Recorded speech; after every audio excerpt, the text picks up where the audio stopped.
ન્યૂઝની સાથે હું છું મિક્ષુ ઠક્કર ને આપણી સાથે જોડાઈ ચૂક્યા છે ઋષિ ભારતી બાપુજી. બાપુ, સ્વાગત છે આપનું લાઈવ 24 ન્યૂઝમાં. જી બેટા. બાપુ, તાજેતરમાં જ કોંગ્રેસના પ્રદેશ અધ્યક્ષની કમાન અમિત ચાવડાને સોંપવામાં આવી છે, શું કહેશો? જુઓ, મને જાણવા મળ્યું છે ત્યાં સુધી લાઈવ 24 ના માધ્યમ દ્વારા એટલું જણાવું કે કોળી ઠાકોર સેનાના પ્રમુખ જયેશ ઠાકોરે જે નિવેદન આપ્યું છે એને હું સ્પષ્ટ રૂપે સમર્થન આપું છું. ગુજરાત જ્યારે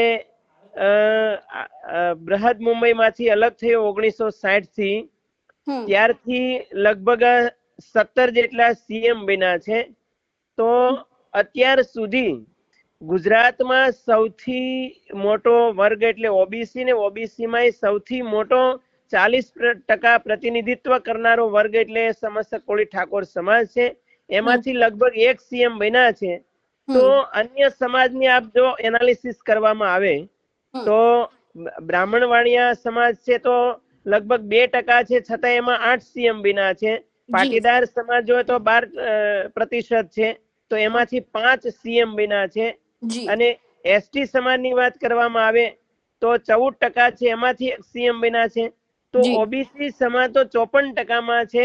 તો મને એમ લાગે છે કે અત્યારે ઓબીસી સમાજના યુવાનો ભાઈ બહેનો બધા જાગૃત થયા છે અને એની લાગણીને માગણીને ધ્યાનમાં રાખીને જે તે પાર્ટીઓએ એ યુવાનોની માગણીને પ્રાયોરિટી આપવી જોઈએ.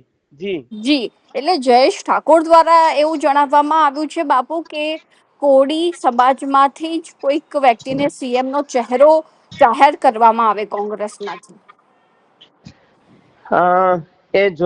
જોકે પાર્ટીનો વિષય છે, છતાં પણ એ યુવાનોની એક જયેશની માગણી નથી. હું તો એમ કહું છું કે સમસ્ત કોળી ઠાકોર સમાજમાં આજે 1.25 કરોડ જેટલા યુવાન ભાઈ બહેનો છે, બધાની માગણી છે.